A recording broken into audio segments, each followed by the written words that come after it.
India Pakistan DGMO തല ചർച്ച അല്പസമയത്തിനകം തുടങ്ങും എന്നതാണ്.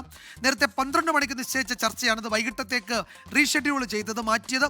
ചർച്ചയ്ക്ക് മുന്നോടിയായി പ്രധാനമന്ത്രി സേനാ നേതൃത്വവുമായും വിദേശ പ്രതിരോധ മന്ത്രിമാരുമായും ഇന്ന് രാവിലെ മുതൽ തന്നെ വിശദമായ ചർച്ചകൾ നടത്തുന്നുണ്ടായിരുന്നു. അജീഷ് ജയകുമാറാണ് വിശദാംശങ്ങളുമായി ഡൽഹിയിൽ ചേരുന്നത്. അജീഷ്, 12 മണിക്ക് ഫിക്സ് ചെയ്ത അല്ലെങ്കിൽ തീരുമാനിച്ച ഷെഡ്യൂൾ ചെയ്ത ചർച്ചയാണ് 5 മണിയിലേക്ക് മാറ്റി. ചർച്ച തുടങ്ങിയോ എന്നീ ഘട്ടത്തിലും അറിയില്ല.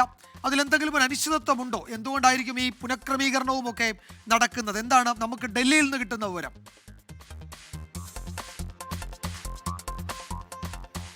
വിജയകുമാർ, ആദ്യം 12 മണിക്കായിരുന്നു തീരുമാനിച്ചതെങ്കിലും പിന്നീട് അത് 5 മണിയിലേക്ക് മാറ്റുകയായിരുന്നു. എന്തായാലും ഇതുവരെയ്ക്കും അത് തുടങ്ങിയതായിട്ടുള്ള അറിയിപ്പുകളൊന്നും സേനാവൃത്തങ്ങളിൽ നിന്നും ഇതുവരെയ്ക്കും കിട്ടിയിട്ടില്ല. എന്തായാലും പ്രധാനപ്പെട്ട കാര്യം ചർച്ച ചെയ്യാനാണ് ഇങ്ങനെ ഒരു DGMO തലത്തിലുള്ള ഒരു മീറ്റിംഗ് തീരുമാനിച്ചത്. അതായത് പാകിസ്ഥാൻ്റെ ഈ സീസ്ഫയർ, പാകിസ്ഥാനും ഇന്ത്യയുമായി തീരുമാനിച്ച ഈ സീസ്ഫയർ, ആ സീസ്ഫയറിന് ശേഷം എടുക്കേണ്ട തീരുമാനങ്ങൾ, അതിനെക്കുറിച്ചാണ് പ്രധാനമായും ചർച്ച ചെയ്യുന്നത്. സീസ്ഫയർ തുടരുമോ അല്ലെങ്കിൽ അതിൻ്റെ തുടർ നടപടികൾ എന്താകും, അതാണ് പ്രധാനമായും ചർച്ച ചെയ്യുന്നത്. എന്തായാലും 12 മണിക്കായിരുന്നു നേരത്തെ തീരുമാനിച്ചത്. പാകിസ്ഥാൻ ചില ഉപാധികളൊക്കെ മുന്നോട്ട് വയ്ക്കാനുള്ളൊരു സാധ്യത നേരത്തെ മുന്നിൽ കണ്ടിരുന്നു. പ്രത്യേകിച്ച് ഈ നയതന്ത്ര തലത്തിൽ രാഷ്ട്രീയമായി എടുത്ത ചില നടപടികൾ, അത് ഈ പെഹൽഗാം ആക്രമണത്തിന് പിന്നാലെയായിരുന്നു ഇന്ത്യ അത്തരത്തിലുള്ളൊരു തീരുമാനമെടുത്തത്.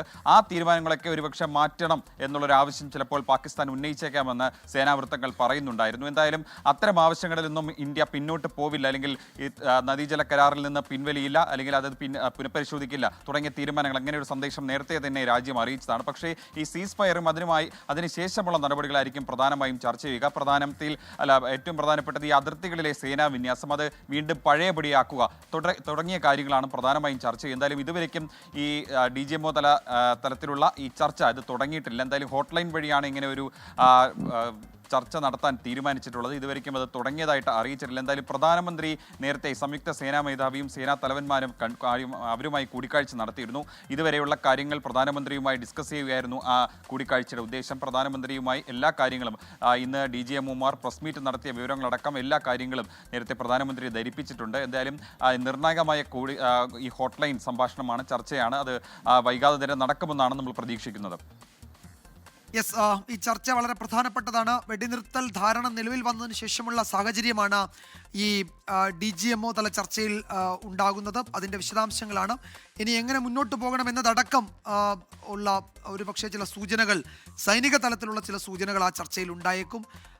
പക്ഷേ ഇക്കാര്യത്തിൽ ഇന്ത്യക്ക് പ്രഖ്യാപിത നിലപാടുണ്ട്. ഭീകരവാദ ക്യാമ്പുകൾ അത് അടയ്ക്കുക, ഭീകരവാദികളെ ഇന്ത്യയിൽ വിചാരണ ചെയ്യാൻ അവരെ വിട്ടുതരിക തുടങ്ങിയ പ്രഖ്യാപിത നിലപാടുകളുണ്ട്. അത്രത്തോളം ഒന്നും ഈ ചർച്ച ഇന്ന് പോകില്ല. ഇപ്പോഴത്തെ സാഹചര്യത്തിൽ എന്ത് ചെയ്യാൻ കഴിയും എന്നതിലേക്കായിരിക്കും ഈ ചർച്ച കേന്ദ്രീകരിക്കുക. അത് നടക്കും എന്ന് അറിയിച്ചിരിക്കുന്നത് 5 മണിക്കാണ്. ഇതുവരെ അതിൻ്റെ സൂചനകൾ ലഭ്യമായിട്ടുമില്ല. വിശദാംശങ്ങളാണ് ഡൽഹിയിൽ നിന്ന് അജീഷ് ജയകുമാർ നൽകിയത്.